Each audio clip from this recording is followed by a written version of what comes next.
Well, hello everybody. I hope this late evening finds you well. Uh, I was sitting here thinking, once you think at least 3 times a day, deeply preferentially, and I guess I was thinking about the current topic, the most popular topic. I see some people, I'm tired of hearing about Diddy. I mean, I can understand that, but the thing with it is that the stories, I mean, it just so many details and things just keep coming out, and you got to be careful when you talk about it because you'll be accused of always trying to. With black folks, we always trying to bring each other down. We just can't wait to bring uh each other down. Uh, Never mind if the people that are accusing you of being mistreated are also black. I guess that doesn't necessarily matter. But I I was thinking. I said, well, gee, I guess understandable. Well, this is just people have a different understanding or different perspective of people, but in my mind, I guess some of these people say, well, maybe they believe that Sean Combs is being mistreated, and that's fair for them. Everybody has the right to their own opinion. Um, and then it's also, the fact that a lot of us were around throughout the whole, and I mean, I could speak for myself throughout the whole era of the pup from Puppy to P Diddy to Diddy to Brother Love, whatever iterations of Sean Combs he chose to adorn himself with. And we see the artists that he signed. We see Bad Boy Records. Bad Boy Records. You know,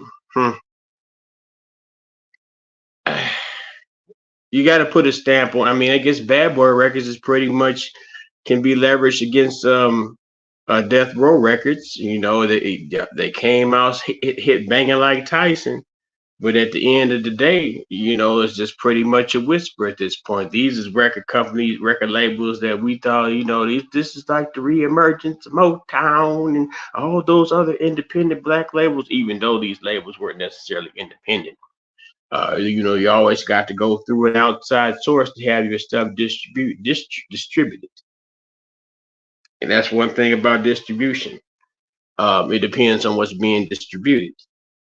Uh, this particular story I just saw about Diddy, I guess they were talking about where it was. They were talking about the Caucasian young man. I don't know who's young, but the Caucasian male that happened to be arrested when the private jet was in Florida, found in possession of cocaine and marijuana, blah blah blah. Now we don't know. It wasn't specific on how much cocaine and marijuana that he had, but it's like, well, now the speculations, or I guess this documentation that, because I got to be fair, and I really do need to do this. I really do need to read the entire lawsuit that's from this little Rod fellow, um, but I just haven't taken the opportunity or time to do it. But you pretty much get a summary. I guess I can make commentary based off the news reports that I hear. I guess that's what they give us in the name of keeping us informed of these topics. So yeah, so I also saw a video, another video where this here it appears to be a Hispanic man in an interrogation room, and he's talking about bottles of liquid cocaine being transported on the private jet, and he was their Diddy's and Cassie's sex slave. Diddy would be in the corner taking calls and masturbating, what have you, while this sex slave guy, um he was having he was fornicating with Cassie. He was having sexual intercourse with Cassie. So I mean, okay. So it's like, well, this particular clip I seen was from the Gene Deal. I don't know if you all are familiar with Gene Deal. Gene Deal, I believe that he was once upon a time uh, bodyguard for Bad Boy Records, i.e. Puff and them. So he gets on this. He comes. He's been pretty much talking about this for a long time anyway. But this particular clip came from this YouTube channel. I think where the program is Dialogue. They have dialogue slapped in or whatever. But um, Gene Deal interview, But anyhow, he was like, they showed a clip. Gene Deal, while he's talking about the situation presently, he tied in this white guy's been accused of being a drug mule. And of course, in any type of situation, you want to have your clean cut Caucasian male, especially if you got a group of African American Negroes, niggas. Uh, if you got a group of people that are considered in the social caste of America as the bottom of the proverbial ladder. So it's like, okay, you got to oversee a white dude, but the oversee a white dude is the only one that gets pinched uh, in Florida, and they allow Diddy to continue on to whatever destination he went to. I don't think he stayed there too long. Don't let it be that they went to go pick up a pack. But you know, uh, them fans come when them fans comes, they got a case. Whether or not you believe, whether or not it's the sexual or what do I say? What was or just the freak shit. The freak shit, I guess, in the minds of some, if that's what they choose to do, then people is grown. So if they choose to freak have the freak out at the I don't know if Diddy got a name, Love Manor, for his mansions. Now they got the stories out saying that the man that borrowed money, he's supposed to be worth $1 billion, but he got $100 million debt with the bank. Them folks never miss, but y'all think it's all about but uh, and yet some folks may say that Luke stated this first, but I stated this pretty much immediately.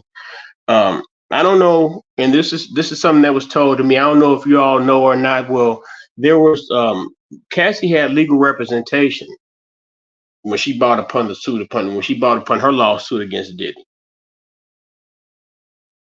So who paid for Cassie's legal representation? Because it takes a bit of heft. You got to have a little bit of power. I mean, at least to have some pretty deep pockets to approach someone of that wealth with uh, a suit, and then he sells that suit pretty much immediately. The liquor company, Dillion, or whatever the liquor company was that Diddy went against because he felt he wasn't getting his fair share, they paid for Cassie's lawyer. So he breaks Cassie off a bag, and so Cassie, I'm sure that for the mere fact that she was able to get something in on the back end, consider she messed around with the help, and the help ain't caring to nowhere. She's no longer in the spotlight. No matter, I guess in some cases, there's some people rationalizing. Them people agreed with what Diddy was doing. Whatever Diddy was doing, them people agreed with him because they liked the spotlight. I imagine hell, if there's a balance, if you already experienced the mistreatment, I guess the mistreatment becomes part of your existence, part of your day-to-day purpose of being. You there to be the. I mean, I don't know the cuckold, they call them porno movies where the husband sit or the boyfriend sit and watch another man ravage his wife. But in my mind, he said Puffy was around when Puffy had something to do with Pac getting killed. Puffy had something to do with Big getting killed. It's not been proven. We could speculate on all these things. If Craig Mack should still be alive, Black Rob should still be alive. We can have speculations about Puff and have our negative opinions about Puff. Puff, entertaining fellow, but he wasn't nobody. I necessarily and really nobody should that I held up as an idol or someone that I aspired to be. I like the money. Give me plenty of money. What you got on is fresh. Yeah, we like the diamonds and all that shit, but I don't want to be puffed because when you look at this shit at this point, them niggas look like weenies. You know what I'm saying? Just lucky nerds. I mean, their money make you look cool. Money make you tough. Money make you all that shit. But it's like, well, man, my nigga, all this shit they saying, you pretty much was just a soy boy, a soy fed boy. Uh, you know, they talking these little video clips is a motherfucker. They talking about the man like to get top. You got niggas talking about Diddy give top, give excellent top. That's not even imagery. I won't even, hear him being uttered. Let alone, have put a visual in my head. Motherfucking beaver tooth motherfucker nigga sucking on another nigga man. But I digress. I can't put it, they say, these people, black people, we rushing the judgment, COINTELPRO, fucking Mano, come on, man. And then it's like, we're not gonna, we know what it was. We know that them people went against those black revolutionaries, those people who attempted to establish some sort of power to the people. Diddy is not a power to the people type of nigga.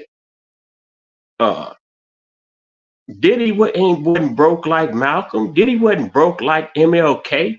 Diddy got a gang of money. Diddy is competing for the number one nigga spot with the bankroll. But hey, and he's not guilty of anything unless he's taken before a court of law. You might hear the little tidbits. You might see the steel frames. Stevie J want to fight Curtis. Stevie J got mad. He madder than the motherfucker. He want to fight Curtis. 50 Cent. But it's like, well, man, whether you might see though, there's no crime in him being a voyeuristic type of fellow. Uh, I don't know. This is a shaky. This is very, very, very slippery slope. Because sometimes people voluntarily put them. You getting high with a motherfucker. Uh, at a certain point of getting high, your inhibitions and your sense of better judgment starts to fail you. And maybe that's what this has done, and a lot of those people that are supposed to be on these videos, these alleged videos that Brother Love has in his possession, in his vault, or what have you. But that's not even that. As long as as long as it's not illegal, it's not illegal. It's not nothing that you could be taken to court for. I guess when they get to the point where they say, well, this is sex trafficking. I mean, more so than anything, they may more has. I would lean toward maybe some dope trafficking. They say who knew Diddy? Well, I mean, of course we would know Diddy did coke. Diddy did y'all. Diddy's on that Martha White, man. Come on, you can't drink that much a Ciroc and not have a bump or something. To be fair.